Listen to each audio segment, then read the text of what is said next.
a partir de Foucault, insisto, no es sobre todo represión, aunque también haya represión, pero el poder es extremadamente productivo. Y en Vigilar y Castigar él trabaja mucho esa idea. Y dice que para problematizar las relaciones de poder, si las vamos a abordar a partir de las relaciones, de las prácticas, tendremos que pensar en la idea de gobierno. Dice, en, lo, en, los moldes, en los moldes, como entendemos, el gobernar, que Foucault va a encontrar, a investigar, a entender que la emergencia de nuestro concepto de gobierno se da más o menos en el siglo XVI en Europa, ¿no? Él está hablando de Europa, en la formación del Estado-Nación. Para nosotros es importante detenernos un poquito porque en el siglo XVI Europa estaba llegando a colonizar América. Había otras culturas, otras formas de ejercicio de poder y llega la forma europea para imponerse y para darnos la impresión de que no existen nuestras culturas. Bueno, ellas existen y existen hasta hoy. Muchas fueron diezmadas, muchísimas, pero algunas permanecen. Y algunos rasgos de ejercicio de poder de nuestras culturas también se infiltran por eso que traen los europeos. Pero aquí nosotros vamos a hablar de este modelo europeo de construcción del Estado-Nación y que es una construcción que está debatiéndose, que está en un enfrentamiento con las formas monárquicas de ejercer el poder, lo que Foucault va a llamar las formas señoriales, no solo Foucault, pero lo que se llama recurrentemente las formas señoriales de ejercicio del poder. Las formas señoriales son formas que están centradas en la figura del Señor, sea Dios, sea el rey, sea el señor esclavocrata, sea el señor feudal, sea un caudillo, pero es esa persona a quien le debemos obediencia y es la referencia para saber lo que se puede, lo que no se puede, cuándo debe hacerse, todas las características del poder señorial, de esa forma de ejercicio del poder, están centradas en una figura central y a la que le debemos evidentemente obediencia, ¿no? Entonces, el Estado-Nación, él refiere una transformación muy importante que es la dispersión de las relaciones visibles, reconocidas de ejercicio del poder. Y una dispersión también religiosa, esto es importante decirle. Si podemos pasar a la otra transparencia, Laura, por favor. Entonces, Foucault en ese sentido nos va a decir que si ya no estamos dando, si el Estado-Nación trae nuevas formas de gobernar, ya descentradas, ya no se centran, descentradas, de un señor, de un poder señorial, tenemos que preguntarnos cómo se gobierna, porque las formas de gobierno van a ser ya múltiples. ¿Por quién? ¿Quién nos está gobernando? ¿Hasta qué punto? ¿Con qué fin? ¿Y por qué métodos? Esta STP es el curso Seguridad, Territorio y Población. Entonces, cuando él nos hace preguntas, vean, son preguntas muy objetivas, muy concretas. Entonces, no hay eso, el poder, el Estado. No, todo eso, el poder, el Estado, en términos de investigación, tiene que convertirse en relaciones concretas, en prácticas, en grupos, en fuerzas, en intereses. Y él nos llama a que nosotros vayamos a la investigación de todos los elementos que componen las relaciones de poder. Entonces, si por un lado la soberanía se basa en la obediencia al rey o a Dios, al Señor, cualquiera que sea, es esa noción de obediencia que no se acaba cuando entra en conflicto el poder soberano con el Estado-Nación y las nuevas formas de gobernar. Porque el Estado-Nación produce algunos mecanismos a los que hay que a los que hay que responder también con obediencia. Ya no es Dios, ya no es el Señor, pero sí son mecanismos como por ejemplo la ley. La lógica de la obediencia como principio, ella se mantiene y ella viene con mucha fuerza por la concepción soberana que trae el Estado señorial y que en nuestros países también se manifiesta por medio de esos señores y esos lugares de enorme poder, ¿no? A un caudillo no se le contesta, a un señor de esclavos, imagínate, no se le puede ni pestañear, hay que obedecer totalmente. Esa obediencia, esa lógica del obedecer, esa concepción subjetiva de obediencia como relación necesaria de organización social, ella de algún modo es heredada para el Estado-Nación y se plasma, se objetifica en algunos objetos o en algunas relaciones, y una de ellas, yo diría con mis investigaciones, que yo llamaría de la más fuerte, es la obediencia a la ley. Pero, sin embargo, a lo largo de las transformaciones y la consolidación del Estado-Nación en Europa y después la lógica de organización del Estado-Nación también en las colonias, eh, las leyes, ellas adquieren múltiples formas, ¿no? Ellas no son vistas nada más como algo de la alzada de un gobierno, sino ellas van a ser introyectadas como necesarias y necesarias de ser obedecidas en todos los ámbitos de nuestras relaciones.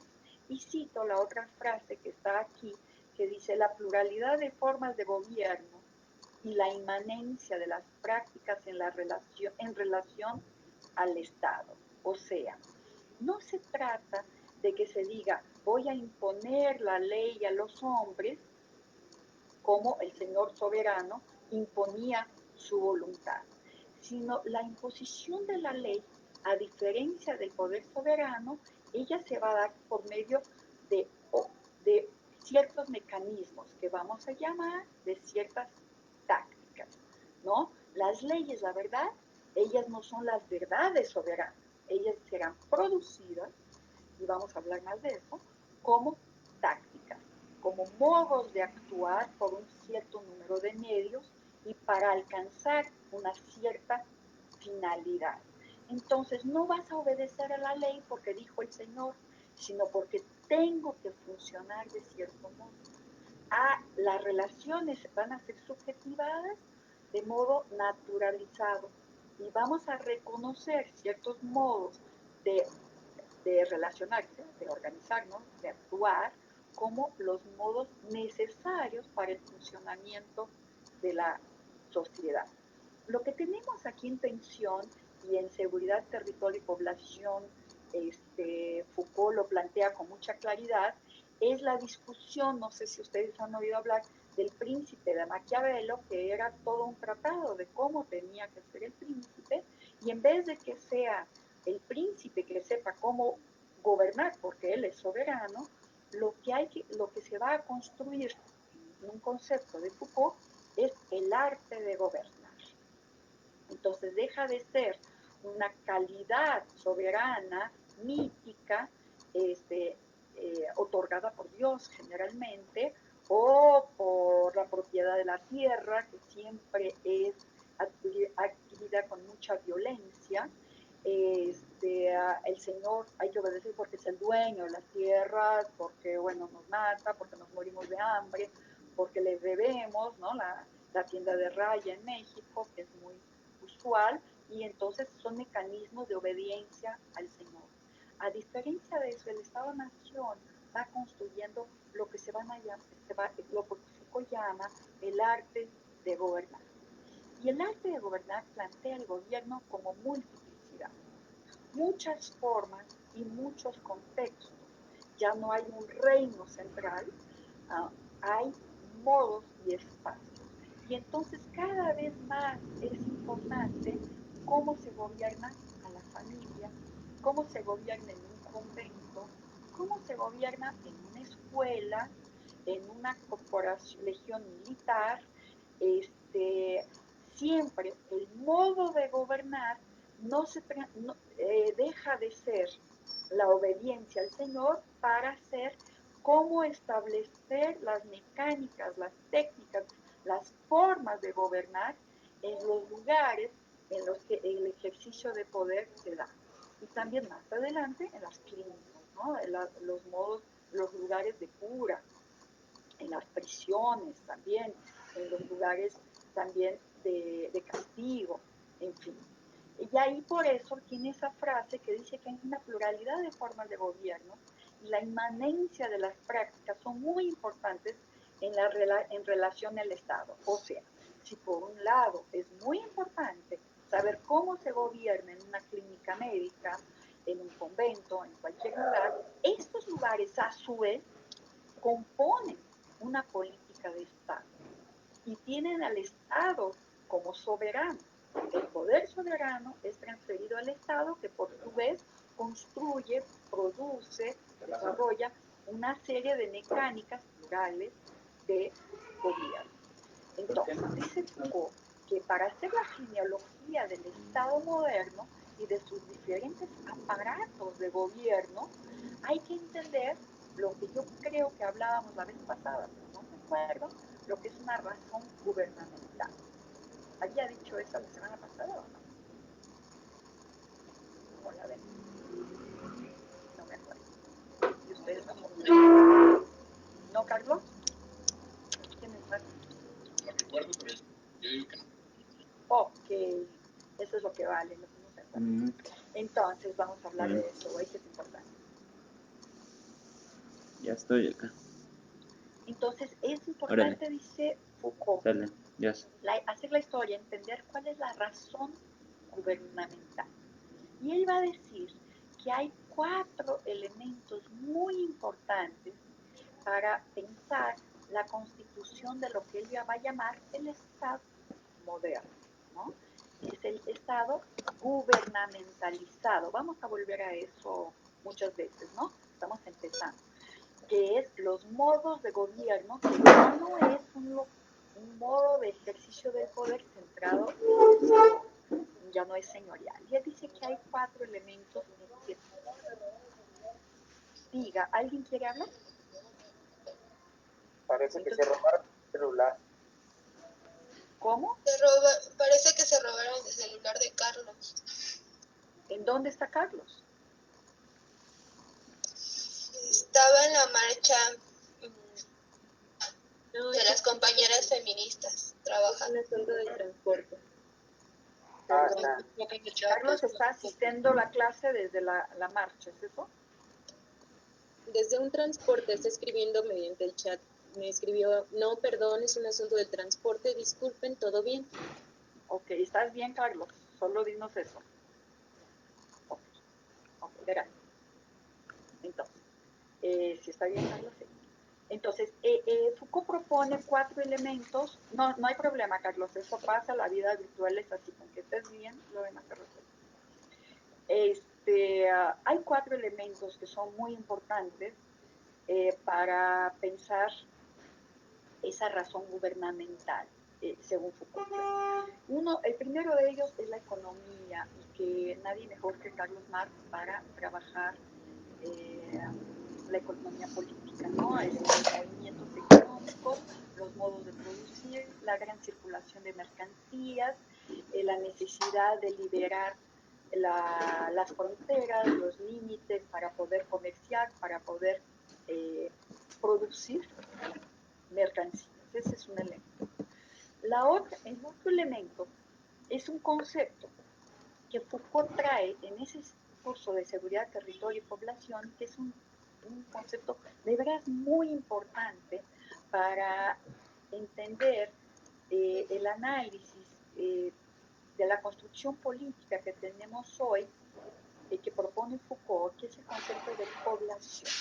Según Foucault, hasta el momento señorial, lo que nosotros teníamos eran grupos territoriales, reinos, feudos, localizaciones más en función de un poder monárquico, ¿no? Un príncipe, un rey, un emperador,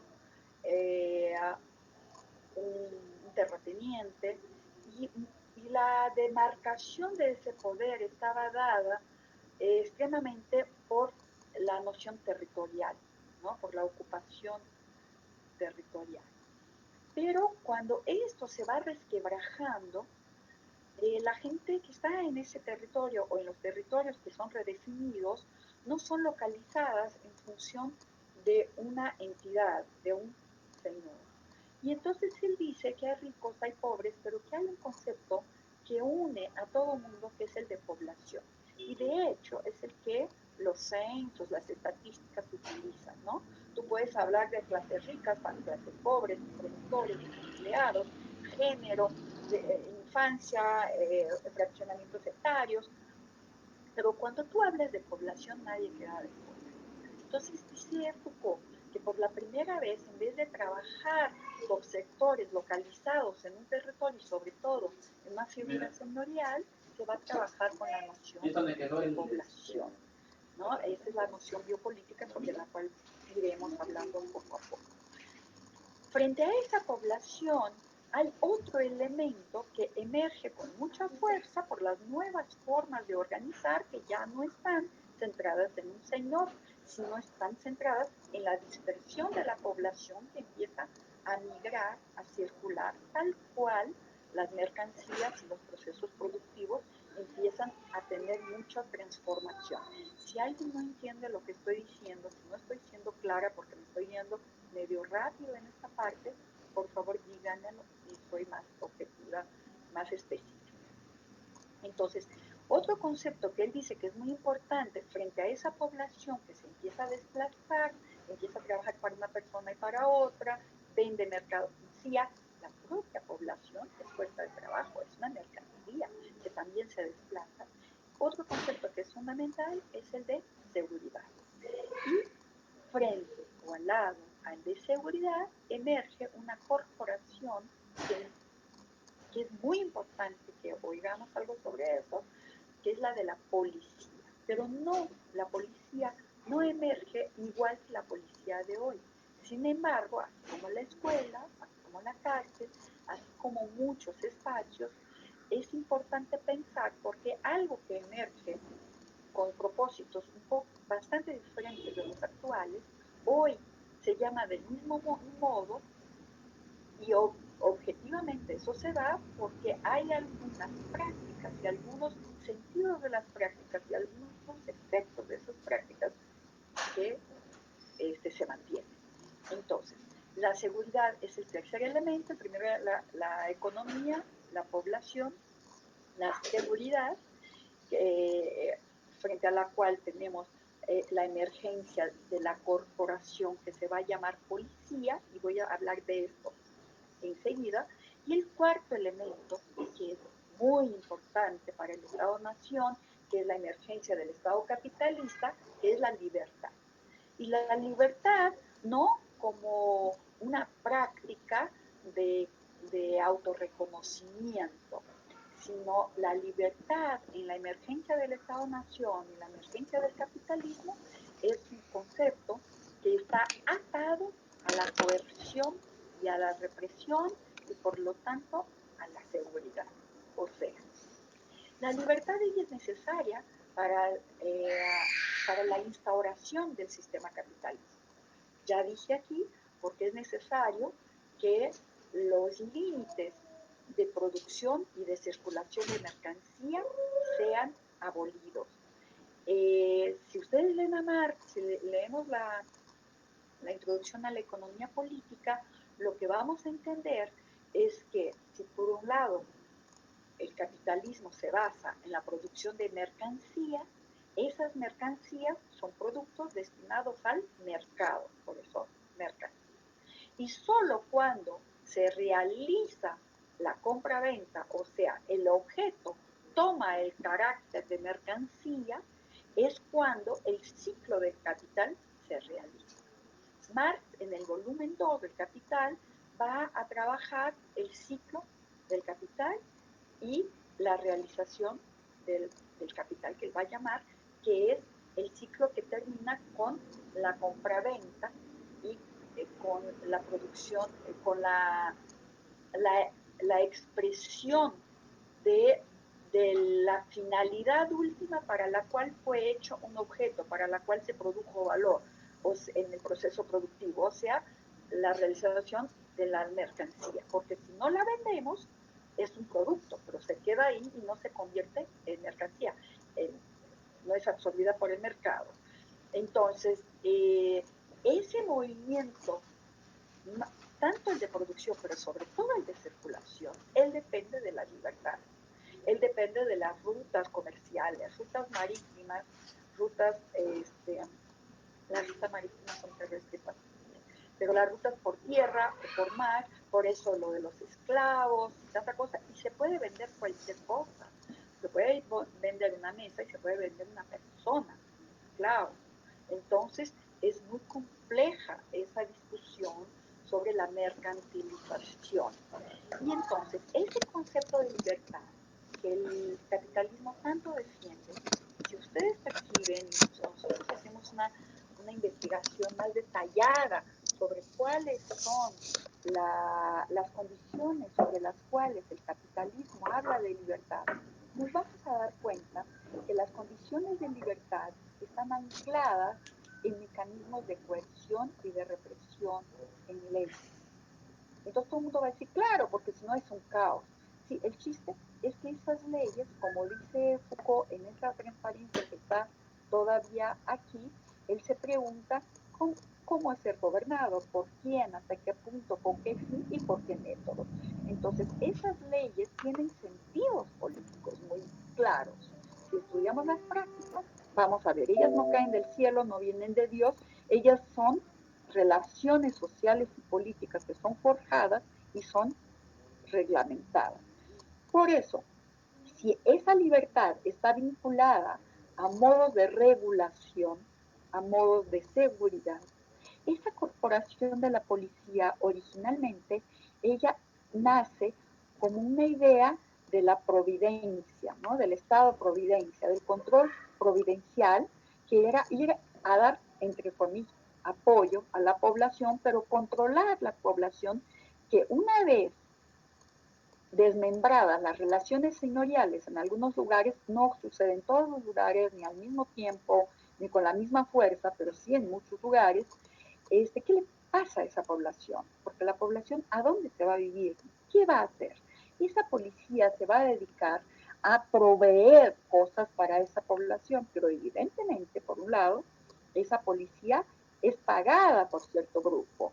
Entonces, como dice la idea, ¿no? ¿Por quién somos gobernados? Esa policía tiene una intención, tiene ciertos métodos, tiene ciertos límites y tiene ciertos fines. Entonces hay que ver, ese concepto providencial de policía, la verdad, aún hoy lo tenemos. No hay que llamar a la policía si la policía fuera buena, si la policía funcionase, si no sé qué. La policía, ella tiene la función principal, primero, de reprimir. Y segundo, de defender los intereses de aquellos que rigen el Estado. Entonces, la policía es un órgano de represión y yo creo que es una ilusión que pensemos que habría la policía buena, que todo el mundo debería comportarse. La policía es un lugar de ejercicio de violencia, que funciona por violencia y convoca a la violencia de aquellos que resisten a ciertas políticas, ¿no? Entonces, el arte de gobernar se asocia a las formas de saber correlativas, por un lado, al aparato de la monarquía, que es lo que había, pero se da visibilidad en prácticas en las que se va a sentar los nuevos modos de gobierno. Frente a la obediencia mística al soberano, tendremos, nosotros vamos a tener prácticas de gobierno, formas de gobierno que nos llaman, según Foucault, a que estudiemos la racionalidad de ese gobierno, ¿no? cómo se gobierna, qué racionalidad es esa. Laura, ¿podemos pasar a otra transparencia, por favor?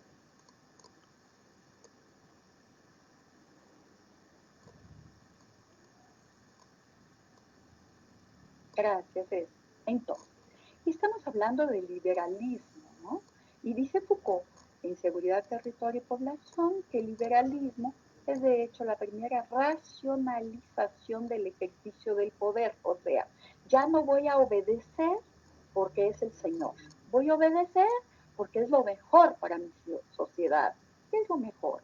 ¿Cómo se construye lo mejor? Entonces él dice, es la primera racionalización del ejercicio del poder como práctica del gobierno. Es de hecho la primera vez que empieza a constituirse un saber del Estado capaz de ser utilizado para las tácticas de gobierno. Entonces, si por un lado no tenemos ya el Señor, si eso es verdad, pero por el otro lado sí tenemos un Estado y hay una racionalización del modo de gobernar. Y esa racionalización se va a expresar, la vamos a leer, la vamos a conocer conociendo las prácticas de gobierno. Esas prácticas no son arbitrarias, ellas no son, no es un señor monarca que dice, hazlo así, pero sí hay una racionalidad que conduce nuestras concepciones. Por eso Foucault, en Vigilar y Castigar, él puede hablar de la prisión, hablando también de la escuela, de un convento, de un ejército, de una clínica de cuidados de salud. Él puede hablar de varios espacios que pensaríamos que son tan diferentes. Y sí son diferentes en muchos elementos, pero ¿en qué se van a parecer? En que estarán atravesados, producidos por una cierta racionalidad gubernamental, ¿no? Entonces, esa racionalidad gubernamental estará asentada en el liberalismo en la formulación de principios generales del derecho público. Como yo les decía, Foucault llama a esta época la época del arte de gobernar. Ella se desarrolla basándose en la soberanía, utilizando las formas jurídicas. El estatuto jurídico es sagrado, vamos a decir así. Todo el mundo le obedece como obedecíamos al Señor, ¿no? El fundamento de ese estatuto jurídico es el derecho. Y el derecho como contrato, no como propone Jean-Jacques Rousseau, quien estudió pedagogía, particularmente tal vez haya leído Rousseau o ciencia política, evidentemente, sociología. Rousseau decía que el contrato era necesario porque él reunía la voluntad general.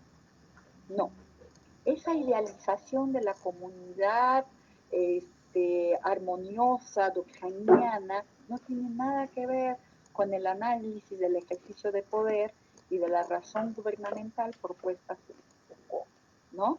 Lo que Foucault va a decir es que hay formas, relaciones soberanas para estructurar y hacer funcionar las mecánicas contractuales, los modos de hacer contratos, sostenidas por un mecanismo universal, que es el jurídico, lenguaje jurídico. Entonces es muy delicado porque esa idealización de soberanía de un personaje mitificado es adquirida, es incorporada, es corporificada por el aparato jurídico. Así como tenemos la población que engloba todo, tendremos el principio jurídico que induce a todos a cierta obediencia. Entonces, Foucault, él va a decir, y voy a leer aquí con ustedes, que la teoría del contrato fundador, del compromiso recíproco de soberanos y súbditos, sería una especie de matriz a partir de la cual, faltó una A, de la cual se buscaría alcanzar los principios generales del arte de gobernar. Porque el contrato es una relación jurídica, ¿no? Cuando yo digo, te alquilo aquí mi casa, te doy un contrato, o vamos a comprar una aspiradora y lo vamos a pagar 10 veces, voy a hacer un contrato. El contrato es jurídico, y en esa idea jurídica es que se va a asentar, apoyar el arte de gobernar. Y quisiera decirles que podríamos pensar en nuestras relaciones cotidianas, ¿no?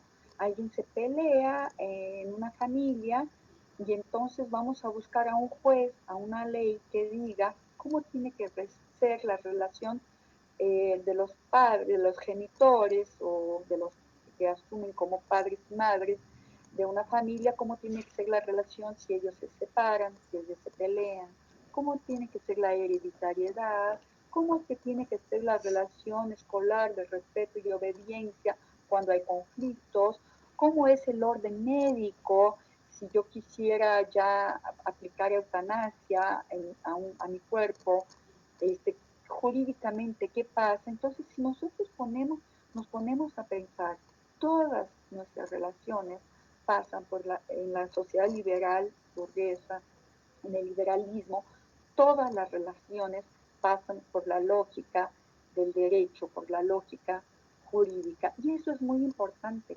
porque cuando uno hace una investigación, generalmente dice, ¿qué es lo que dice el reglamento, la ley, el orden?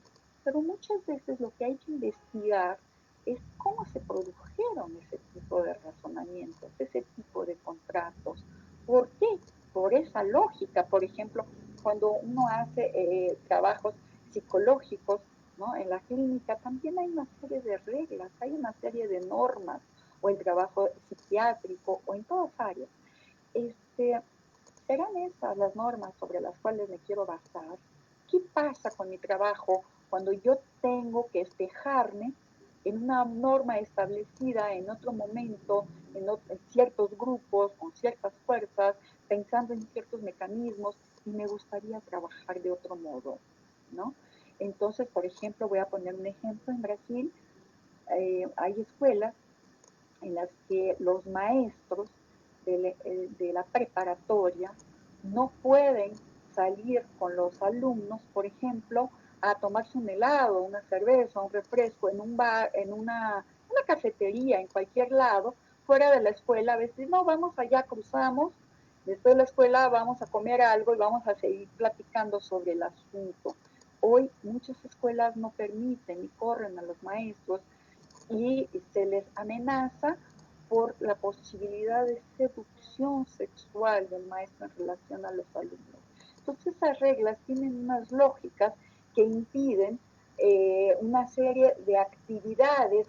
Por ejemplo, voy a poner a ese ejemplo que traje, en una prepa una maestra tenía en un espacio al lado de su casa, su madre había sido una psicoanalista y tenía como una salita, y ella hacía como cine debates para amigos, y muchos muchachos de la escuela, para grupos de estudio, para grupos de la universidad donde ella hacía el posgrado, los muchachos querían ir a esos cines debates y no podían, porque era un Hola, ¿qué tal? espacio doméstico y no podían ir ni en Bien, bola. bien, aquí Ella con... sería castigada, reprimida por una reglamentación que ya definía cómo tiene que ser la relación entre profesores y Ok, alumnos, genéricamente, sin dar bueno, espacios la y firmo y posibilidades se la para envío. construir relaciones Igual la de más pontones. espontáneas. Y lo que va a pasar es que mucha gente va a decir, claro que no puede haber espacio para lo espontáneo, sino es un caos. Yo le El momento pregunté espontáneo a lo vivimos Hatsiri como a caos, quién tenía como que ir dirigir, ella caótico. me dijo que Eso no es a una Laura. casualidad. Esto es un modo de entender la vida que interesa a una Sí, supongo que estructura sí. social, a una racionalidad gubernamental basada en la centralidad del poder, en lo Está bien, ya. universal, en Se el vuelve después control ya, más ya después se planeado, vuelve ¿no? En vicio la esto. previsión, que en el capitalismo, en el liberalismo, prever es muy importante, planear es muy importante. Entonces hay una previsibilidad que Sí, castra posibilidades afectivas, posibilidades de organización. Por ejemplo, si los muchachos están haciendo un movimiento dentro de la escuela, y eso pasa muy frecuente, Ellos no pueden salir de la escuela y decir, bueno, vamos a platicarlo en un parque, vamos a platicarlo en la casa de alguien, vamos a discutir. El maestro no puede participar, solo dentro de la escuela, y muchas veces dentro de la escuela eso no es posible. Entonces es muy complejo, muy sensible y muy importante ese análisis que hace Foucault del modo soberano, como la lógica judicializada se incorpora a nuestras estrategias de vida.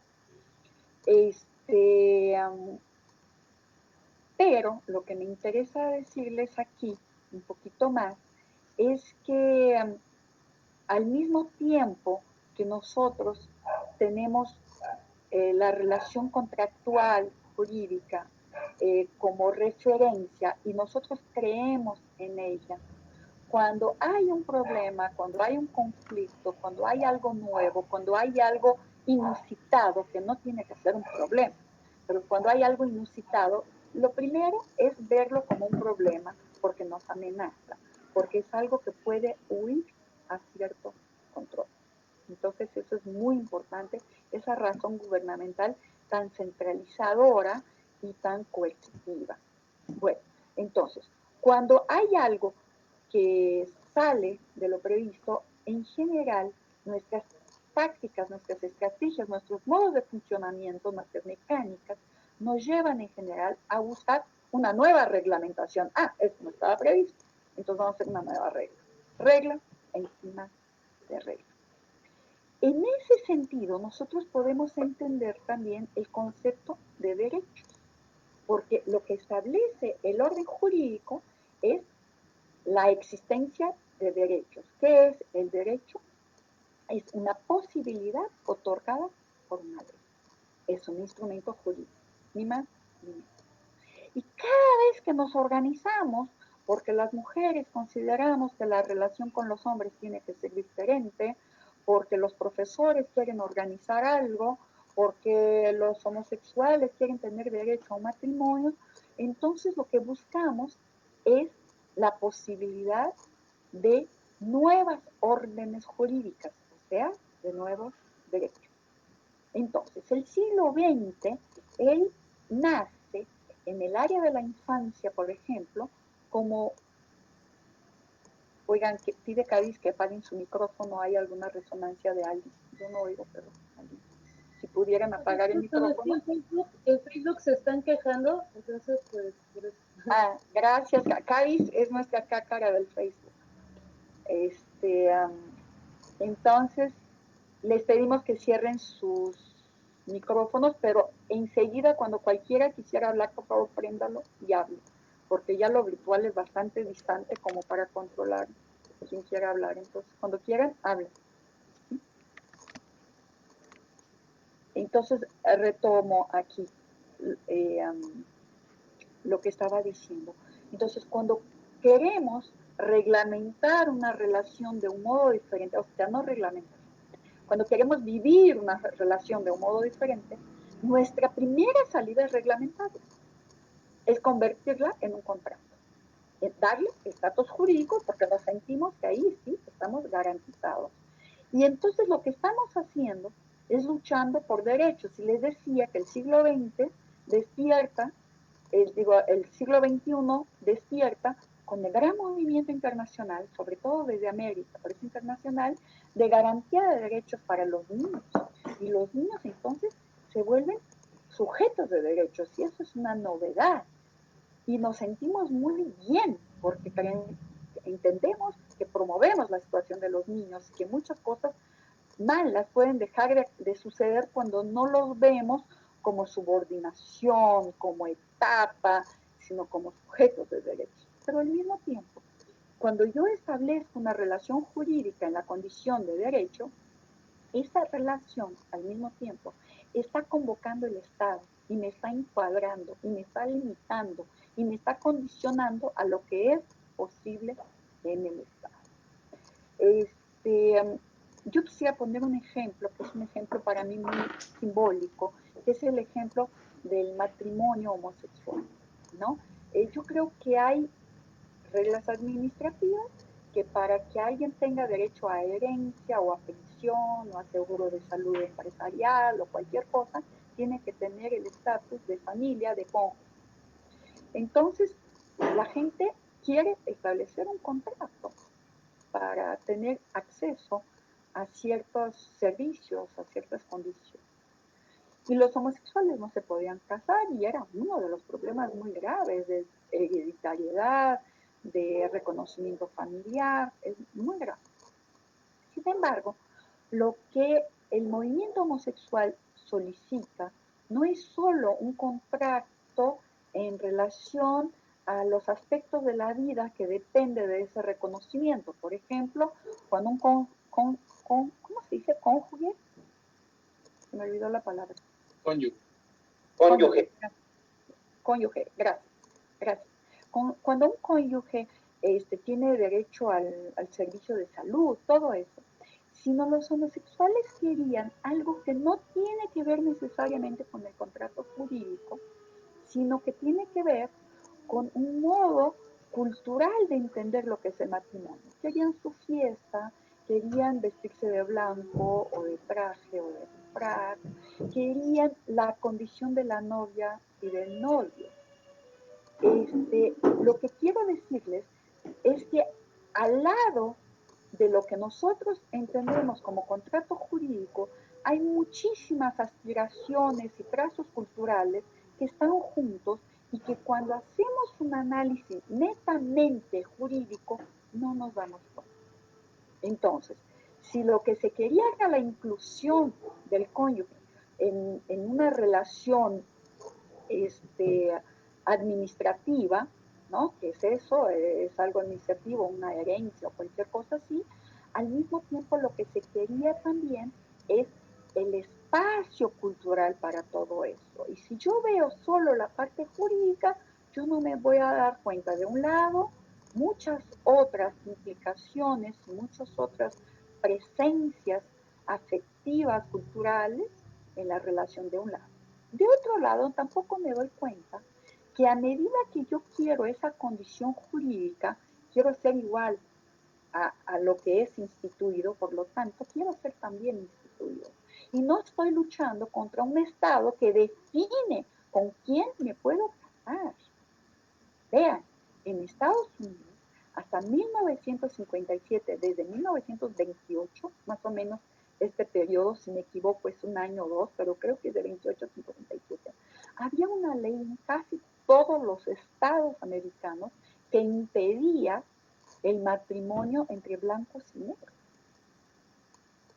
Lo que queremos es el Estado de Derecho con leyes que permitan todos casarse, o queremos que el Estado no intervenga y no defina quién puede casarse con quién. Nuestra primera acción por nuestra razón gubernamental es pedir lo que se ha instituido como modelo de gobierno adecuado. Vean lo que les estoy diciendo. Entonces, el arte de gobernar habla no de lo que uno debe tener o no lucha por tal derecho, pero que entendamos que cada vez que luchamos por un derecho, estamos luchando por más intervención y hegemonía del Estado. Y estamos luchando cada vez menos por lo que creemos que estamos luchando, que es la libertad, porque entendemos la libertad como una reglamentación, como un estado de gobierno reglamentario, y que va a reglamentar todo, todo, todo lo que es posible en nuestra vida. Y voy a ponerles otro ejemplo. En un establecimiento que se llama Consejo Tutelar en Brasil, que es un lugar de garantizar los derechos del niño y del adolescente a partir de la ley, que es la ley que inaugura el siglo XX, desde 1990. Es muy importante y que transforma muchas cosas en Brasil.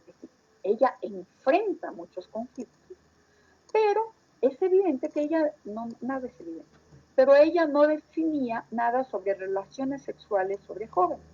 Y el Consejo Tutelar empieza a recibir acusaciones de que muchachitos, jóvenes, adolescentes, estaban teniendo relaciones sexuales. Y cuando iban a abordar ellos decían, no, pero nosotros queremos, es nuestra voluntad. Y el Consejo Tutelar no sabía qué hacer con eso, porque no era de la moral que prevalecía de los consejeros. y probablemente a la familia de los muchachos, que llegan al consejo tutelar o de los maestros, o de los hospitales, o de quien lleva, ¿no? Acciona el consejo tutelar para resolver esto. El Consejo Nacional de Derechos de la Crianza y Adolescente, del Niño y del Adolescente de Brasil, por medio de la Asociación Nacional de Consejos Escolares, decide reglamentar que las relaciones sexuales antes de los 15 años, 14, pero la verdad era 15, serían consideradas violación sexual. Y lo que pasa es que muchos niños de 13 y 14 años tenían relaciones sexuales porque querían, porque tenían el deseo, porque eran incentivados, no sé por qué. Pero habría que estudiar cada situación y las situaciones de manera general. Lo que les quiero decir es que frente a un comportamiento que cierto grupo no quiere, como el matrimonio entre negros y blancos o la relación sexual de muchachos de 14 años, que ya son adolescentes, lo que se hace es establecer una norma jurídica. ¿Y quién produce eso? Tanto la gente del movimiento social por los derechos del niño y adolescente, que ahí están luchando muy sensibilizados, enfrentando situaciones de pobreza y todo, cuanto los grupos políticos, yo creo, espero que todos abominemos, por lo menos yo abomino, que son racistas y que no quieren que negros y blancos se casen. O sea, lo que me parece importante que subrayemos es que la estructura jurídica es una estructura política y es una estructura central, soberana, en la organización del Estado moderno, del Estado-nación, de la gubernamentalización de la vida que emerge en el momento en que las formas soberanas ceden. No quiere decir que desaparezcan. Y en mucho, como les he mostrado, coexisten, se apoyan, ¿no? Un elemento muy importante, ¿podremos pasar, Laura, por favor, a la próxima pantalla?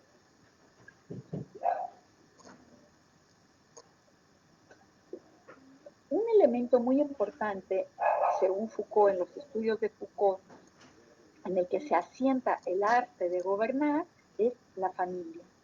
¿Por qué la familia? Hay un libro que yo les recomiendo enormemente, que hay en portugués, en español, se llama La Policía de las Familias, y el autor es un francés que se llama Don Zelot, con Z, Don, D-O-N-Z, E-L-O-T. Entonces, Jacques Donzelot, se llama Jacques Donzelot, el autor, él trabaja mostrando cómo la familia en la sociedad gubernamentalizada, ella cambia mucho porque mucho de los conflictos tradicionales y de la organización tradicional familiar van a cambiar cuando el modo de producción capitalista y los modos liberales de organizarse emergen. O sea, de familias que eran verdaderas comunidades o tribus o organizaciones ampliadas, nosotros vamos viendo cómo la sociedad liberal pasa a comprar una mercancía que es la fuerza de trabajo individualmente. O sea, en una familia que todo el mundo trabajaba, ahora no todo el mundo va a trabajar.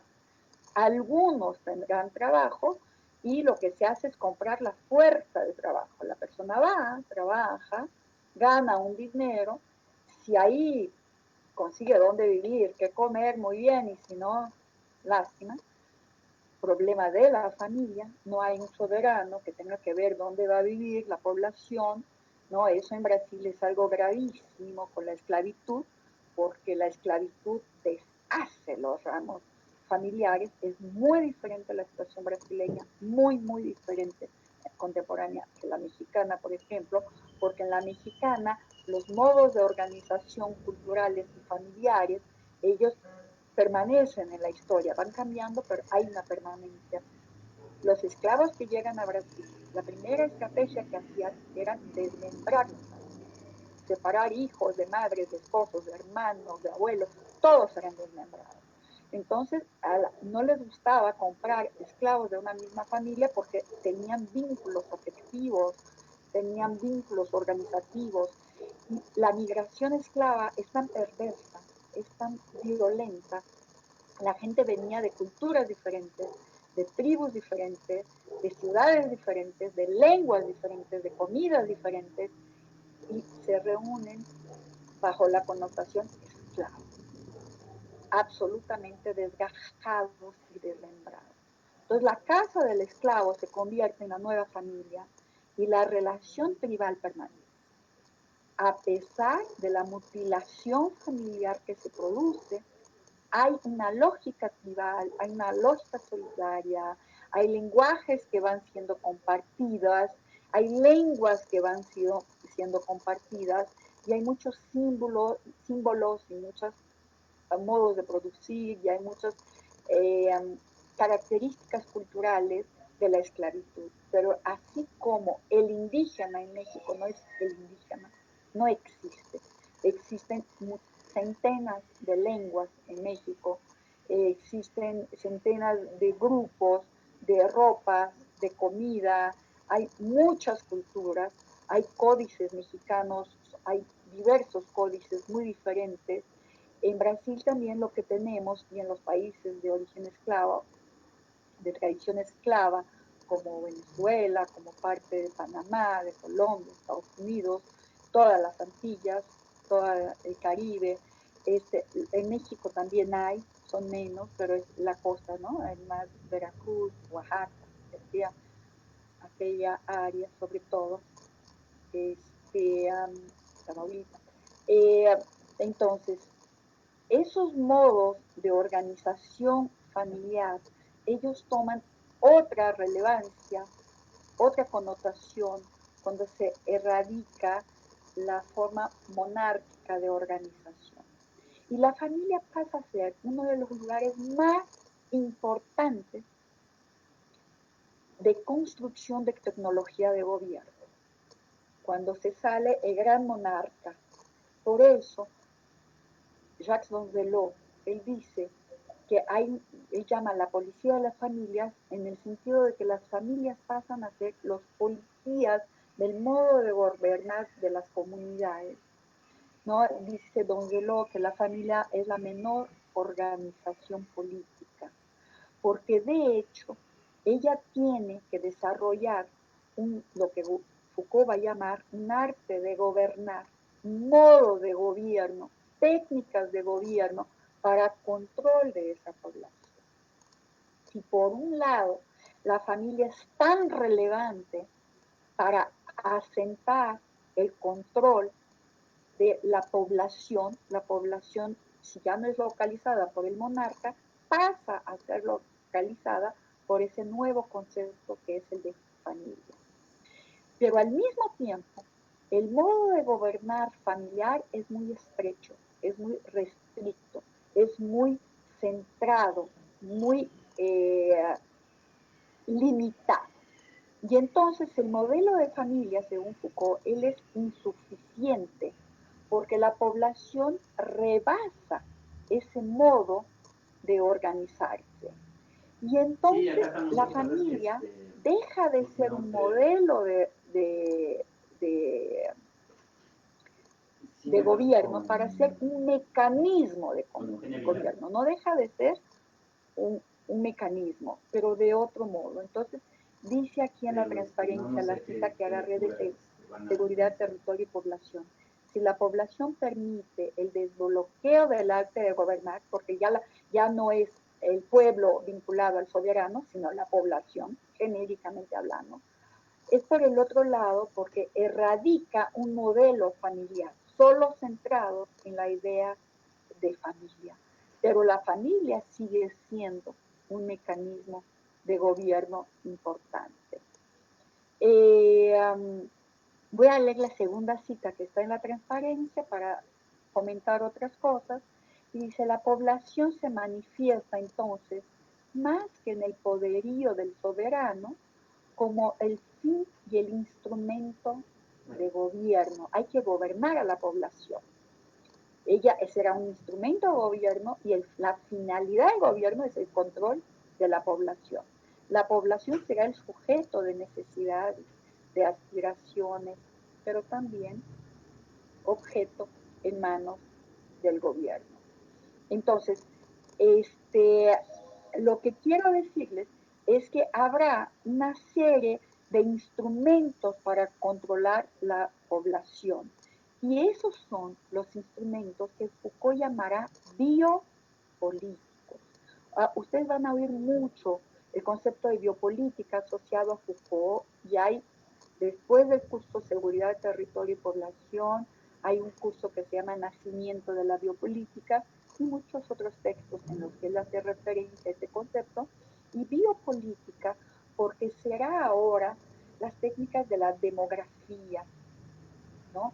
Los modos de controlar la producción agrícola en función de la circulación de la población, los problemas de la mortalidad, los problemas de la migración, que para nosotros es muy clara hoy ese problema, de las enfermedades, de las muertes, ya lo había dicho, el control natal, el control de natalidad, emerge con esa gubernamentalidad biopolítica.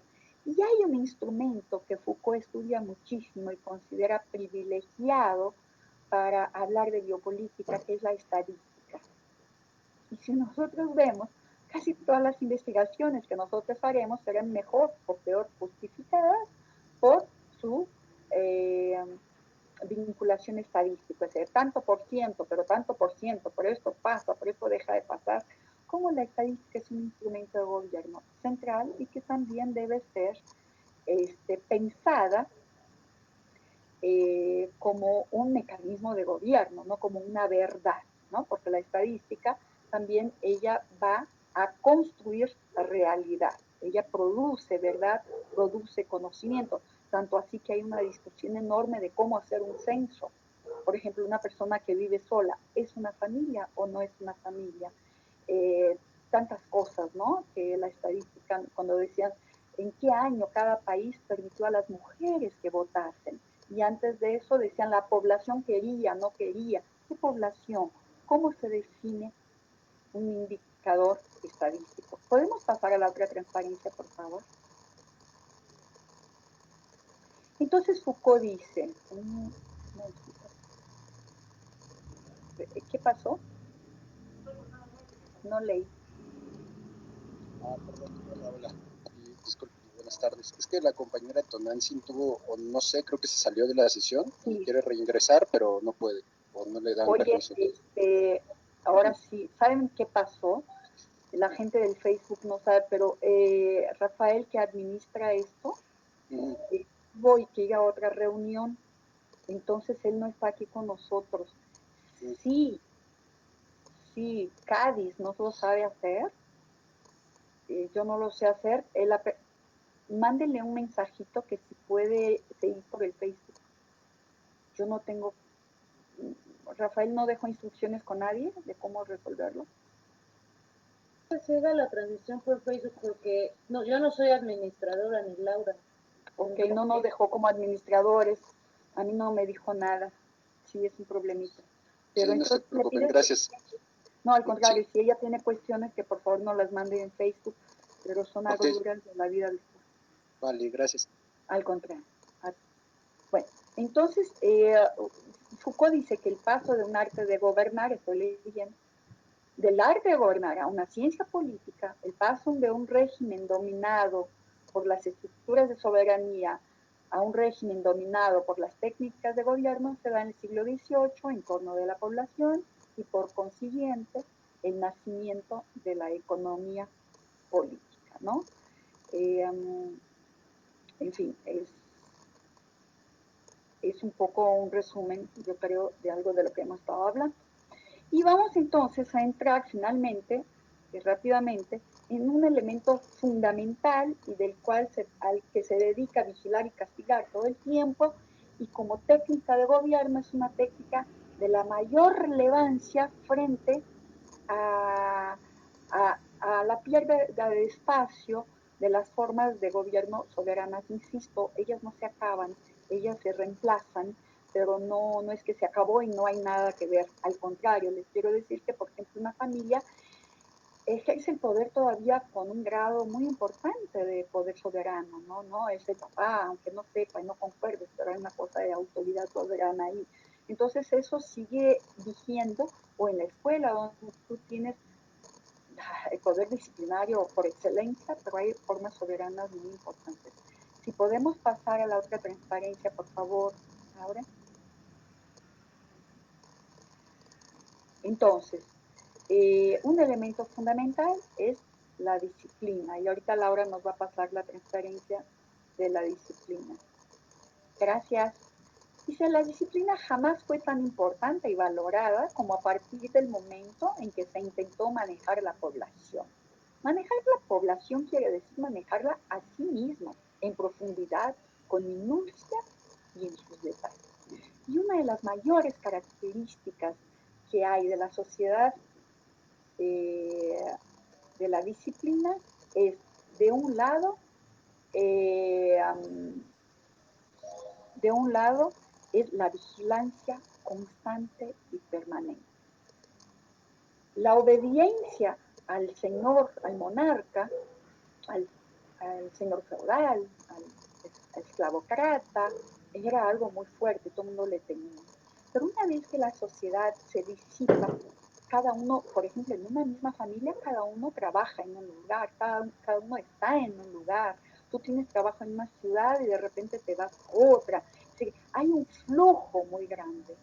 Contra ese flujo grande, lo que se producen son técnicas muy minuciosas de vigilancia y, sobre todo, y esa es una idea central, es un mecanismo central, constante, contra lo que podemos pensar. Hoy es muy claro hablar de eso porque tenemos internet y Facebook y todas esas cosas, pero en otros momentos en que no teníamos esa tecnología, esos lugares de control permanente, ellos eran más relevantes, mucho más relevantes que hoy, ¿no? Cómo mantener el control asiduo, milimétrico. Y entonces por eso se habla, y vamos a verlo más adelante, de una anatomopolítica, pero vamos a ver eso diferente, ¿no? Dice la otra cita, de modo que es preciso comprender las cosas no como el reemplazo de una sociedad de soberanía por una sociedad de disciplina, y luego de una sociedad de disciplina por una sociedad, digamos, de gobierno, es la sociedad de la seguridad, ya se Foucault después, ¿no? De hecho, estamos ante un triángulo: soberanía, disciplina y gestión gubernamental, una gestión cuyo blanco principal es la población y cuyo mecanismos esenciales son los dispositivos de seguridad, como yo les decía hace un rato, ¿no? Podemos poner la otra transparencia, Laura, por favor. Y traigo esta cita un poco reuniendo parte de lo que les venía diciendo. Es una cita que está en HS, Historia de la Sexualidad, volumen número 1. Y dice Foucault, en la tecnología del poder han tenido lugar dos grandes revoluciones: el descubrimiento de la disciplina y el descubrimiento de la regulación y el perfeccionamiento de una anatomopolítica y el de una biopolítica. Y ahí me quiero detener un poquito antes de entrar al cuerpo, porque la disciplina es esto, ¿no? Vean, en la escuela, cómo te tienes que sentar, si tienes que usar un uniforme, si puedes usar pelo largo. Cuando empezó lo de los tatuajes no se podían tatuar, entonces los chavos y las chavas se tatuaban en lugares en los que la ropa les cubría. Si puedes usar una cachucha, o sea, hay miles de modos de controlar minuciosamente. No mires a tu compañero, mira a mí, te estoy hablando. Hay mil formas, y no quiero ni pensar en las instituciones de salud mental, ¿no? Que la gente, porque tose o no tose, o mueve el cuello o los ojos, son diagnosticados de una o de otra manera. Entonces, por un lado, Foucault habla de una biopolítica, que es el control de las muertes, de las epidemias, del control de natalidad, de la homosexualidad, mil formas, ¿no? El negro no puede casarse con blancos, hay mil formas de control en masa. Y por otro lado, tú tienes un control político anatómico, totalmente centrado en el control del cuerpo. Y ahí sigue la otra cita, cuando Foucault va a decir, el cuerpo es una máquina, ¿no? Se convierte en una máquina. Su educación, el aumento de sus aptitudes, el arrancamiento de sus fuerzas, el crecimiento paralelo de su utilidad y su docilidad, porque no hay que ser solo hábil, sino obediente, dócil. Su integración en sistemas de control eficaces y económicos. Todo ello quedó asegurado por procedimientos de poder característicos de la disciplina, una anatomopolítica del cuerpo humano. Y me parece muy importante que que recordemos en este momento de la idea con la que comenzamos hoy nuestra discusión, que es la idea de que el poder para Foucault es productivo, él es afirmativo y es un ejercicio de poder que convierte cuanto más controlado y docilizado el cuerpo, más útil es, más productivo. Entonces, si tú vas a un médico, el error médico, por ejemplo, es muy difícil probarlo y proceder a un proceso, aunque yo no estoy interesada en procesos, creo que todo se judicializa, estoy más preocupada en la discusión ética, pero el médico, por ejemplo, te dice, tiene que seguir todas mis instrucciones cuidadosamente, tienes que comer eso, tienes que correr, no tienes que correr, como si él tuviera la seguridad y como si eso garantizara todo un discurso de vida y de sobrevida, y eso es muy, muy, muy importante. Y ustedes están en el grupo que promueve esta discusión, es un grupo de psicología. Entonces también la salud mental, estar bien, como si hacer una terapia significara automáticamente un buen cuidado, sin pensar que las terapias pueden fluir por varios abordajes, varias maneras, tener varios efectos. Pero la verdad, más allá y arriba de todo, es como si dijéramos, ir a la escuela me garantiza saber todo, o tener empleo, o ser feliz. Esas técnicas como la psicología, como la pedagogía, como la medicina, producen sobre todo control del cuerpo, sobre todo. Entonces, ¿podemos pasar para la otra transparencia, por favor?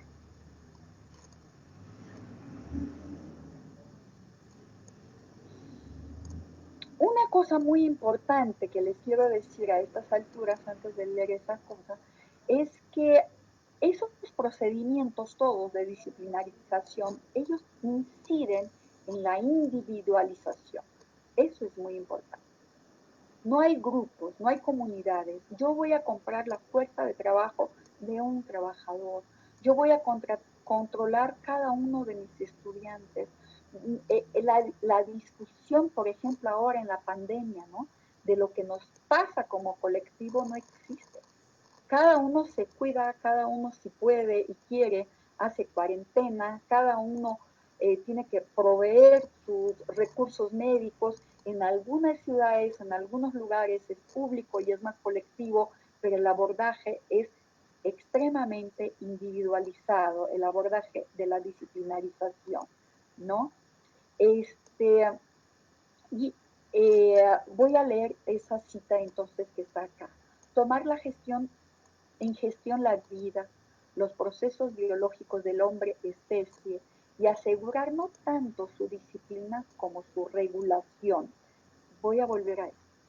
Más acá de ese gran poder absoluto, dramático, hosco, que era el poder de la soberanía y que consistía en poder hacer morir, he aquí que aparece con la tecnología del biopoder un poder continuo, científico, el de hacer vivir. Y aquí quiero traer dos ideas fundamentales, antes de cerrar con la última idea, ¿no? Una idea es que una de las características del control del cuerpo es la disciplinarización para regularlo. O sea, en la medida en que yo soy disciplinada, yo voy a obedecer a los órdenes, por ejemplo, demográfico de control de natalidad. Todo eso pasa a ser profundamente controlado. Entonces, a veces hasta soy indisciplinada, pero tengo que estar reglamentada. La regulación es fundamental. Por eso la idea de que cuando alguien quiere abordar administrativamente a su cónyuge, a su familia o quiere algo, va a tener la idea de que es el estatus jurídico el que la haga proteger, va a luchar por derechos. Y el derecho no es otra cosa sino una reglamentación y una capacidad de control del Estado, una estatización de todas las relaciones, las más íntimas del mundo. Eso por un lado. Por otro lado, esa reglamentación lo que hace es controlar todos los modos de vida y hacer vivir. El mejor ejemplo que puedo traerles ahora es el de la cárcel.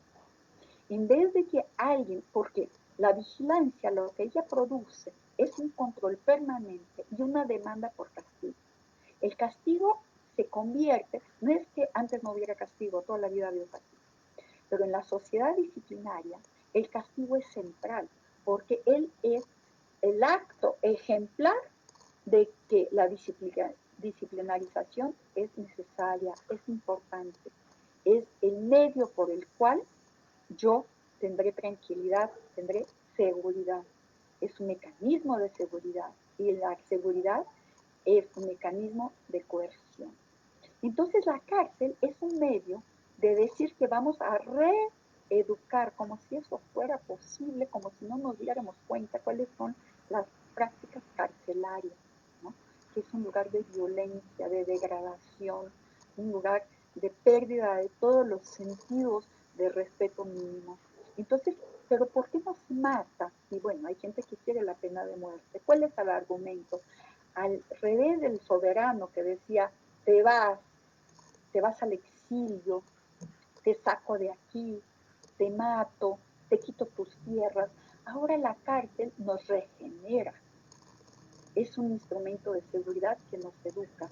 Entonces, una de las características que plantea Foucault de la sociedad gubernamentalizada, la sociedad de regulación, es el hacer vivir, no es el matar. Y es uno de los grandes atribuciones, yo diría la más importante, del biopoder, ¿no? Quisiera ir a la última transparencia, por favor. Y Foucault dice, con eso cerramos, con esta palabra gubernamentalidad aludo a tres cosas. Entiendo el conjunto constituido por las instituciones, por los procedimientos, los análisis y las reflexiones, los cálculos y las tácticas que permiten ejercer esa forma bien específica, aunque muy compleja, de poder que tiene por blanco principal la población, por forma mayor de saber la economía política y por instrumento técnico esencial los dispositivos de seguridad. Vean, el blanco es la población. La forma mayor de saber es la economía política. Todo va al mercado. La economía es muy importante, pero la economía, como plantea Marx, la economía es una práctica política, no es de sobrevivencia, es de ejercicio de poder. Y por instrumento técnico, los dispositivos de seguridad. Todo el mundo quiere ley, quiere policía, quiere coerción, quiere reglamentación, ¿no? Y muy poco espacio para formas espontáneas, comunitarias, singulares, propias de vida. Y con esa idea yo cierro la clase de hoy, el seminario hoy, como exposición y abrimos para nuestro debate. Aquí quien quiera habla y quien está en Facebook, Cádiz nos va a hacer el favor. Laura, agradezco, puedes quitar la transparencia, te agradezco mucho tu apoyo. Y Cádiz quedó responsable de traernos las intervenciones, comentarios, preguntas de los compañeros que están en Facebook. Entonces, está bien. Todavía no recibo preguntas de los compañeros, pero ya tengo una. Ah, perfecto. Podemos ver, digamos, la cárcel también como un instrumento para formar un saber y de alguna forma todo este aparato punitivo en sus modelos también se trasladan a la sociedad. Fueron Es dos como, coloquios como muy osado pensarlo así, ¿no? El Se segundo, trasladan sí. como un aparato de saber o algo así. Sí. Voy a Facebook. ¿Puedo participar? Claro, ¿quién eres? Estoy escribiendo. Ah, soy Carlos. ¿Carlos López Coyotl? No, Carlos Esquer. A ver, es que yo tengo un celular, entonces yo voy a decir, ¿Carlos Esquer? Sí. Ok, Carlos. Bueno, muchas gracias por toda la información. En verdad creo que esta sesión fue muchísima información la que hay que procesar, pero la verdad muy bien estructurada y se entiende, pues. Pareció excelente su exposición. Y bueno, a mí me gusta trabajar mucho esta parte de la legalidad, de la superestructura que llamaba Marx y sus vínculos que tiene con la estructura. Pero a mí me llama mucho la atención, y es el tema de mi proyecto de investigación en esta maestría, lo que es la corrupción. Y creo que desde este enfoque de Foucault, creo que tiene una potencialidad bastante fuerte y me sirve mucho para comprenderla no solamente como este poder represivo, sino también como ese ejercicio de poder pues que propone, ¿no? Que va más allá y que tiene posibilidades organizativas. Me llama mucho la atención lo que es la ingobernabilidad, la informalidad y todo ese mundo que está por abajo de la legalidad. Y ahí tocó un tema muy, muy importante para mí, que es el tema de la resistencia. Usted habla de los esclavos y me vino a la mente un pensador cubano, que es Moreno Fraginals, que habla precisamente de esa resistencia que existió dentro de la esclavitud y de las prácticas que pudieron dar sobrevivencia, supervivencia a toda una cultura que fue justo eso que usted mencionaba, ¿no? Desmembrada. Y cómo a partir de ciertas prácticas de resistencia se lograron resguardar culturalmente muchas de las significaciones importantes culturales, ¿no? A pesar de que estaban desfragmentados, lograron esa unión. No, estaban fragmentados. Perdón, estaban fragmentados. Y lo coloco también en la idea que ahora estoy leyendo, que es de Bolívar Echeverría y el etos barroco. El etos barroco me parece que aborda también por ahí esa idea de resistencia y de cómo los sincretismos en la conquista y las maneras culturales en las que se fueron dando, pues también guardaron, ¿no? Toda esta... o sea, creo que es una nueva forma, o quizás así lo estoy percibiendo, de comprender el poder, no solamente represivo, sino también imaginativo. Y cierto, participación y muchas gracias. Sigue Marco y luego una pregunta. ¿Sí quién? ¿Perdón? ¿Quién? Marco pidió. Sí, levanté Marco, mi manita. ¿es de aquí? Ah, sí, Marco. Sí, yo quiero comentar dos cosas nada más.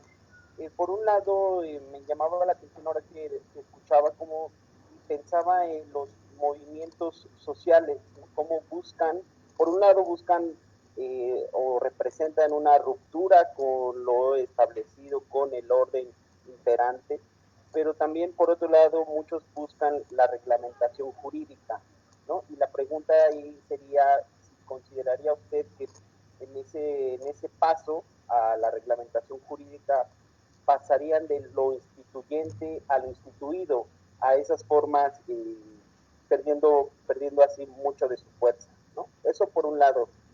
Por otro lado, pensaba también en lo que plantea este filósofo coreano Byung-Chul Han, él dice que la modernidad creó toda esta sociedad disciplinaria, ¿no? Que tenía, eh, que podía verse en estas instituciones que otros llaman instituciones totales, ¿no? Y que se ejercía también a partir de figuras muy particulares, como el capataz, el, el jefe de obreros, etcétera, ¿no?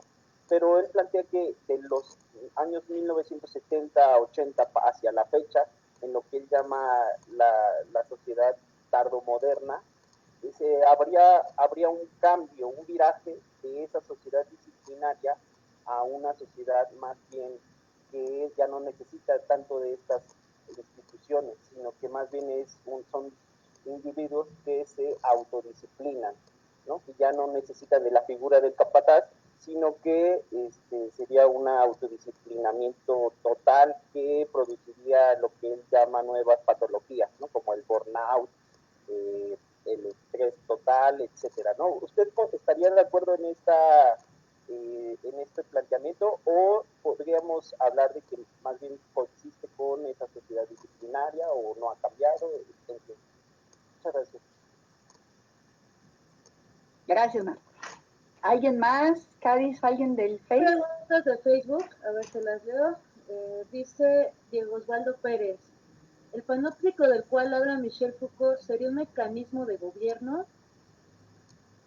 Esa es una pregunta. Hay otra de Laura Lunera que dice, quisiera saber qué opina de la siguiente hipótesis.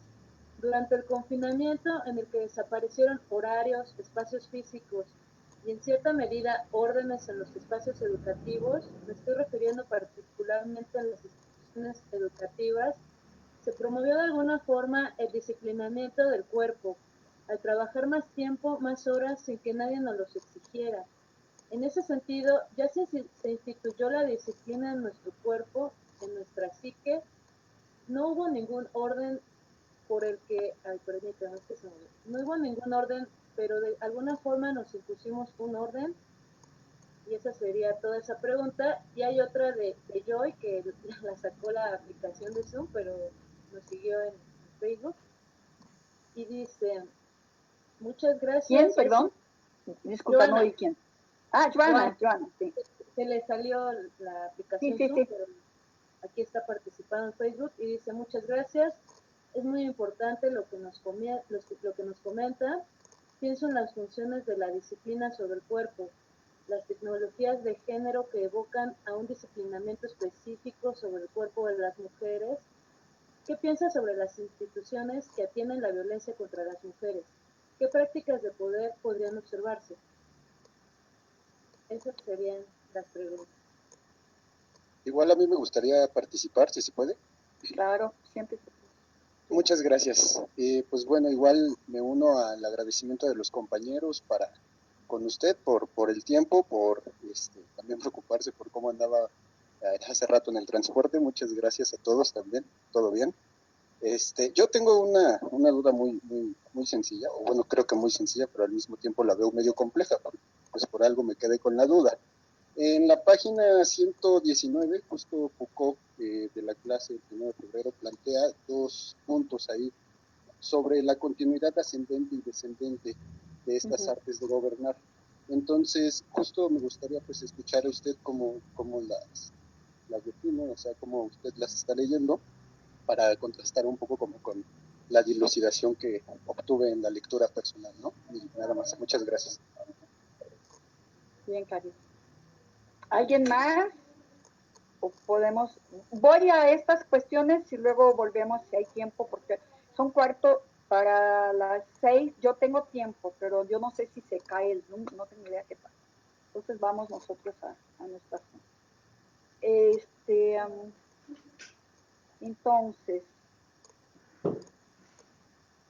primero Cádiz preguntó si el aparato punitivo se traslada a la sociedad como aparato de saber. Sí, Cádiz.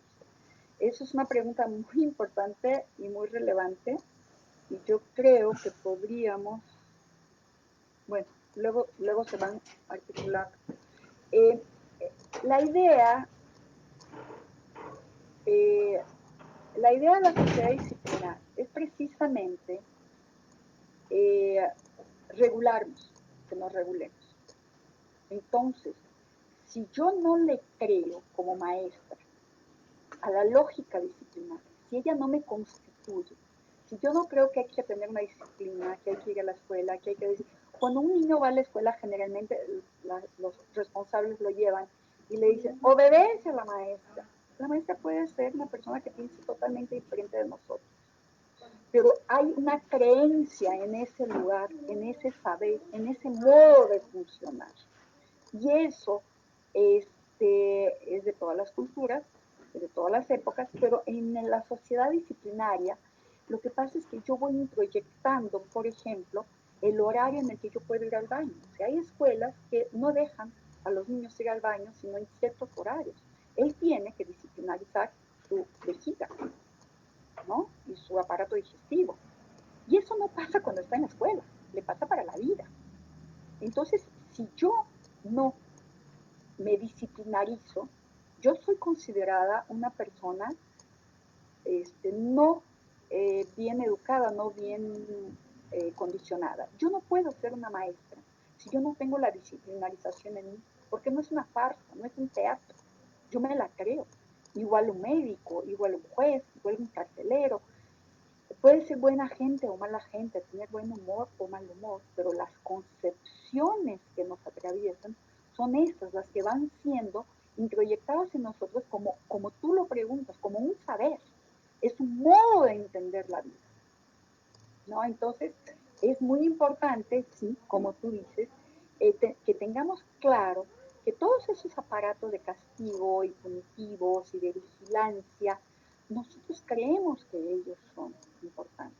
Nosotros los consideramos fundamentales para que funcionemos y no construimos otras estrategias más espontáneas, más locales, más creativas, porque partimos de la lógica de la desconfianza, porque partimos de la lógica de la inseguridad y vemos a un niño muy latoso, a veces grosero, maleducado, lo vemos y ya hay teorías pedagógicas y psicológicas que dicen que es un delincuente potencial. Y así lo miramos, y así lo abordamos, porque hay una presión para que la disciplinarización empiece cuanto antes. Antes se iba a la escuela a los 7 años, ¿no? Hoy el premio Nobel de Economía de hace como 8 años, Heckman, dijo unas barbaridades desde mi punto de vista, dificultosas, pero de regulación de los chiquitos de 1 a 3 años. Y que podemos planear la posibilidad productiva de la población y por tanto de la sociedad si tenemos una debida escolarización con la represión, coerción necesaria para el comportamiento de los niños. Yo creo que puedo asociar esto a la pregunta de Laura Lunera, ¿no? Que habla hoy de cómo estamos viviendo nuestro confinamiento, estamos confinados.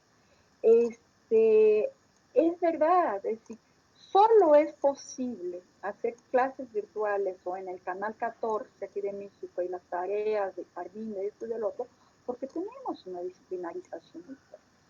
Y porque la familia también la tiene, y porque los profesores también lo tienen. O sea, nosotros, y como tú dices, ya que no puedo ir al trabajo, tengo que mostrar servicio y tengo que mostrar que estoy trabajando. Y no estoy hablando de maestros que tienen que ganar su dinero o de la gente que trabaja en home office, ¿no? Virtualmente. Estoy hablando del sentimiento de la mayor parte de la gente de que vamos a hacer algo rápidamente. Estamos en un año en el que no me parece que no morirse debería ser la sagrada meta. Me parece que algo más que eso es un absurdo pensar, para mí lo que venga es ganancia. Estamos literalmente lidiando con la muerte. Y las reglas económicas llevaron a que los gobiernos de todos los países, casi todas las ciudades, liberasen gimnasios, supermercado, teatro en mi país, que es un fascismo horrible. Hoy hay estadios funcionando, hay teatros funcionando, y solo se mueren 800 personas por día, porque se morían 1.600. Entonces eso nos parece poco.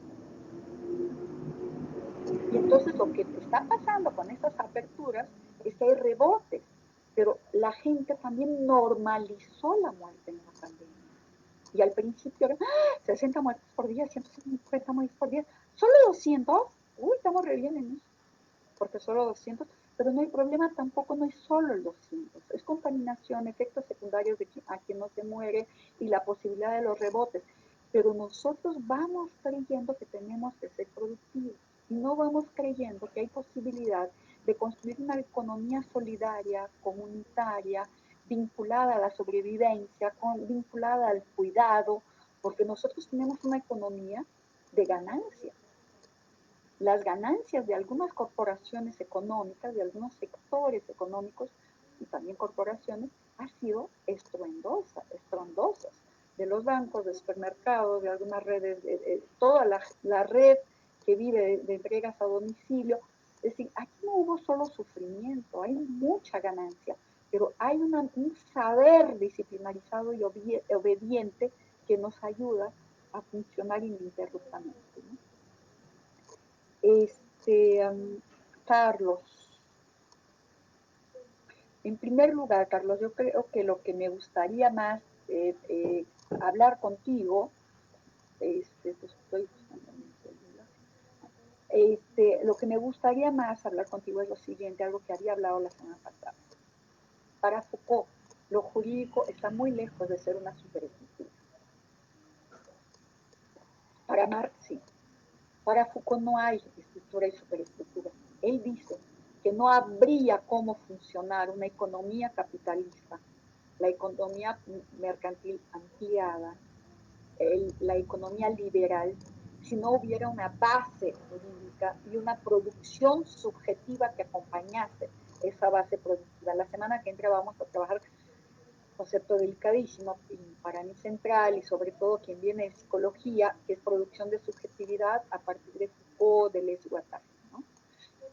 Pero esa lógica del derecho y del aspecto jurídico para Foucault no tiene que ver con la base económica de la reproducción financiera, tiene que ver con el modo de organizar y controlar una sociedad que ya no se basa en el poder soberano, aunque exista el poder soberano, pero destapa el poder soberano y se dirige a una gubernamentalidad absolutamente atomizada, pulverizada, con relaciones locales muy concretas, como la de la familia, y vamos a hablar de la familia ya, y que el control jurídico y la base jurídica serían absolutamente centrales. Pero Foucault no va a decir que lo jurídico determina lo económico, ni nadie determina nada. Él no trabaja por jerarquía. Él no tiene una estructura jerárquica. Él trabaja por acoplamientos, por descontinuidades. Entonces, simultáneamente a entender una mecánica económica, vas a entender una mecánica de la población y vas a entender una mecánica de lo jurídico sin subordinación. Entonces, para hablar de Foucault, esa sería la idea, ¿no? Entonces, no hay una infralegalidad, hay infralegalidades, pero como parte de una estructura legal, ¿no? Y la corrupción, las pocas veces que él menciona eso, pero lo menciona y no me acuerdo ahorita a dónde para decirte, pero si me acuerdo te lo paso. La corrupción para él no es una corrupción, es una posibilidad de uso del lugar de poder, porque el poder es una relación, ¿no? Entonces todo el mundo cree que Estados Unidos es un lugar muy correcto, ahí sí se respetan las cosas. Bueno, miles de películas nosotros vemos de casos reales, ¿no? De modos absolutamente intereseros de funcionar, ¿no? Hay un documentario, entró, bueno, Joana entró. Hay un documentario muy importante que se llama Psico, de un cineasta americano que se llama Michael Moore, Michael de Miguel Moore, M-O-O-R-E, Michael Moore, y él Fahrenheit 247, que es sobre las Torres Gemelas y todo eso, ¿no? Y al final, ya está acabando el documentario, él va, Michael Moore, el documentalista, va al Congreso americano, y en eso está cruzando la calle para llegar al Congreso, aquí, la última esquina, y ahí estaba cruzando la calle un senador, y le dice, hola senador, ¿cómo estás, fulano? Y el senador estaba filmando, el equipo de Michael estaba filmando, entonces apareció pues muy simpático, hola Michael, ¿cómo estás? Hola senador, sí, vi lo de la guerra, usted votó a favor, y él muy patriota dice así, senador, usted tiene hijos en la edad de ir a la guerra, ellos fueron a la guerra, y dice, adiós Michael, ¿no? Así. La gestión gubernamental es una gestión política con intereses concretos. Entonces, esa cosa de a qué llamamos corrupción, porque la propia legalidad va más a ciertos intereses. Y no conozco ninguna estructura de Estado en ningún lado que no funcione con sus infralegalidades, que además hay todo un estudio sobre eso, diciendo que esos son modos de alimentar la legalidad, porque cuando tú tienes infralegalidades, tú estimulas más legalización, ¿no? Que tiene que ver con otra pregunta que hicieron aquí, y voy hacia ella. Marco, yo concuerdo contigo en que sí, toda reglamentación es un modo de instituir el orden establecido, diríamos, en estudios Foucaultianos, en llamar más al Estado, ¿no? De convocar al Estado. Y el Estado es una relación de poder, de grupos de intereses, de fuerzas, cualquiera que sea, cualquiera, te guste o no te guste, siempre hay intereses, no más mayoritario, menos mayoritario, son grupos de poder. Entonces sí, el convocar un movimiento, y de eso también hablaba un poco, creo que Joana, no era yo, no sé, alguien más hablaba. El hecho de que tú demandes derechos y reglas, es como yo decía ahora, quieres más reglamentación del Estado, y el Estado tiene intereses, tiene facciones, tiene modos de control absolutamente violentos, coercitivos y centralizadores, en función de un proyecto que tiene más fuerza que otro. No quiere decir que no haya otras fuerzas ahí, pero hay algunas que ganan sobre otras. Sobre Han, el Han que está muy de moda y muy polémico, yo no concuerdo con Han. Yo creo que él usa a Foucault para decir que Foucault dice lo que me parece que Foucault no dice, pero entonces me gusta leer a Han, a ver qué quiere él decir, él, no decir que no su interpretación Foucault con la que no concuerdo, ¿no? Yo creo que la lógica disciplinar está incluida y es securitaria también al mismo tiempo de la seguridad, ella al mismo tiempo están conjugadas y que las patologías hacen parte de ello. Porque, por ejemplo, un lugar muy importante en el que las patologías fueron exaltadas como forma de control es la escuela, por ejemplo, ¿no? Tú no aprendes porque tienes una patología en vez de entender qué pasa con la escuela, qué pasa con esa relación. Entonces todo se individualiza. Tú tienes un problema patológico y tu familia, todo es individualizado. Yo creo que la disciplinarización está muy presente y que otras formas de control como las redes virtuales coexisten. Yo no veo en las prácticas, por ejemplo, de los internatos, del consejo tutelar, de la escuela presencial, yo no veo que la disciplinarización haya cedido. No, yo creo que ella convive con otras formas tecnológicas de actuación. Yo sé que este autor dice eso, pero él, por ejemplo, una institución total es la escuela, aunque no vivas, comas ahí, pero es una institución de secuestro, no llamará total. Quien llama total es Goffman, no es Foucault, y trabaja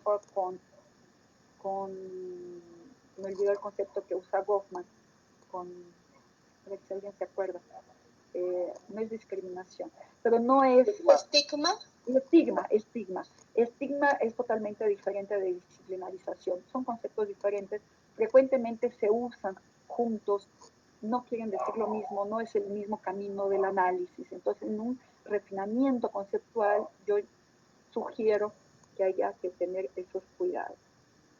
Diego, sí, y Diego preguntó sobre el panóptico, ¿no?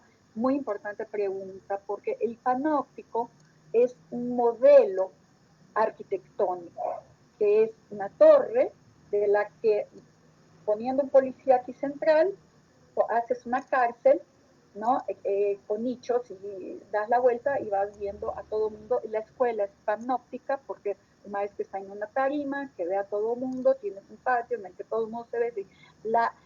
El panóptico es propuesto por Bentham, es un mecanismo de control, pero es una lógica, o sea, el panoptismo se convirtió un modo de llamar a un control permanente, continuo. Entonces tú tienes una relación panóptica, por ejemplo, en centros de salud, ¿no? En una serie de lugares, algunas prisiones que no funcionan con ese modo de vigilancia, pero sí otras que dan ese control continuo. Entonces la disciplinarización, ella funciona por una lógica panóptica, por eso es muy importante tu pregunta, porque sí, aunque sea un modelo arquitectónico, ella va hoy referirse a un modo de control. Contesté a la hora también, Joana, funciones del discurso sobre el cuerpo de las mujeres.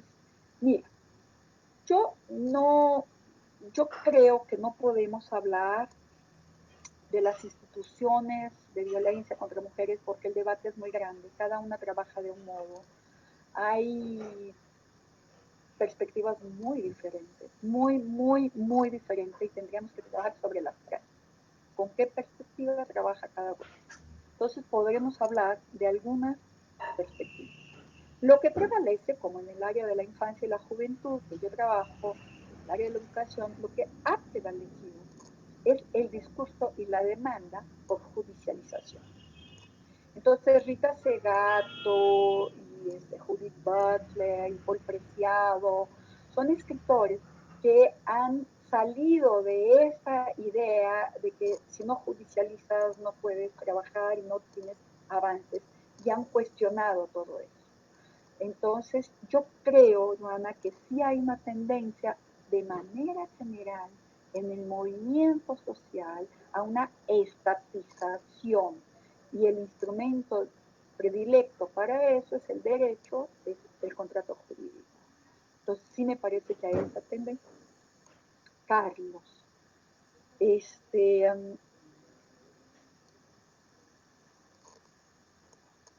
desapareció de mi pantalla, Carlos.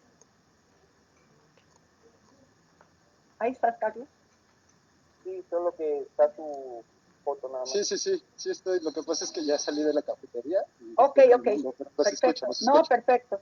Entonces, Carlos, mira, Foucault cuando habla en esa clase de gubernamentalidad ascendente y descendiente, él está haciendo exactamente el análisis de la sociedad de soberanía, que el orden viene de arriba hacia abajo, y el análisis que yo les planteé aquí, puse una transparencia de las estrategias de control y de gobierno por medio de la familia, ¿no? Entonces sí es muy importante porque hay un modelo soberano, que es un modelo muy rígido, absoluto, totalitario, que viene de arriba para abajo. Y hay un modelo que viene de abajo para arriba y que Foucault va a decir que es un modelo frágil, porque no dará cuenta de todos los desplazamientos, de todos los modos de circulación que serán convocados por exactamente la sociedad liberal, la sociedad de mercantil afiliada que convoca a la circulación. Entonces, él va a decir que son dos modelos que van a coexistir, pero que se van a amalgamar y encontrarán dispositivos para que funcionen en las estructuras, en las instituciones, se institucionalizan en las estructuras por medio de los cuales se opera. No sé si te quedó más clara tu lectura con lo que te dije. Muchas gracias. Cádiz, ¿hay alguien más o hay alguien más aquí adentro que esté Sí, preguntando? la compañera Diana Pelazzi se tuvo que retirar, pero dejó algo, un comentario para... ¿Quién? No, buenas tardes, acá estoy todavía. Quien se retiró fue Laura Aparicio. Disculpa, Cádiz. Y yo me sacó el Zoom, pero había hecho un comentario en Facebook y ahora lo voy a leer. Dije, me parece que es importante reflexionar que si bien las formas jurídicas organizan algunos tipos de relaciones entre los sujetos, siempre hay algo que se escapa al derecho jurídico y se constituyen como capacidades y formas de creación permanente en las sociedades. Eso un poco lo comparto a partir de mi investigación, en el que a pesar de que las casas culturales en la Ciudad de México han como todo se quiere institucionalizar, o sea, lo que se puede o no hacer en una casa cultural, hay formas de entender incluso la cultura que escapan a esas formas jurídicas, pero cuando no entran en ese marco, entonces hay una tensión muy fuerte, porque entonces el gobierno ya no los crea acreedores, por ejemplo, de recursos para continuar el desarrollo de la casa cultural y esta y su perspectiva comunitaria. Entonces, un poco me hacía pensar, pues, ¿qué pasa ahí, no? Porque de repente yo me parece muy importante todo esto, pero ya luego cómo podemos pensar desde Foucault la capacidad de creación de un colectivo, ¿no? O de una comunidad, si todo está como reglamentado. Un poco por ahí. Okay. Mira, Diana, yo creo que tú haces el comentario y te respondes. O sea, es un ejercicio de resistencia. Tú dices, por ejemplo, la convocatoria dice hay que hacer una obra medieval y tú no vas a hacer una obra medieval. Tienes que tener un camión y tú no tienes un camión. Vas a estar fuera de la convocatoria, vas a luchar para otros modos de financiamiento, para cambiar esas convocatorias o trabajar más allá de esas convocatorias. O sea, hay un precio trabajar fuera de esas reglamentaciones.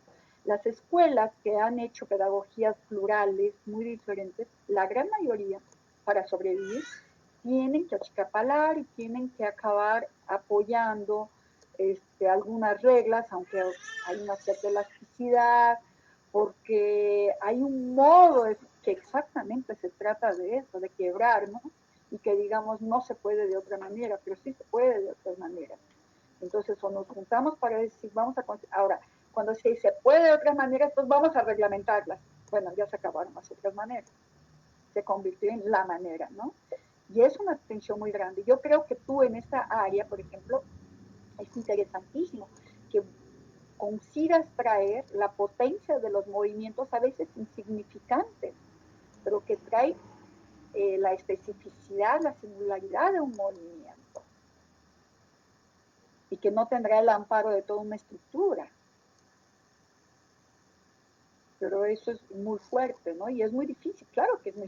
Estamos hablando exactamente de una estructura avasalladora, entonces es muy difícil sobrevivir a otros modos de funcionamiento. Muchas gracias. Gracias. ¿Alguien más? ¿Algo más, Javi? No, parece que ya no hay más comentarios por Facebook. Bueno, entonces la semana que entra, la idea, lo que propuse, es trabajar el concepto de producción de subjetividad, modos de subjetivación, poder, saber, subjetividad, sujeto, sujetamiento. Repito, si les interesan otras cosas, otros métodos, lo que sea, pues ahí está el canal abierto por medio de la maestría y podemos cambiar o hacer otras cosas. ¿Ok?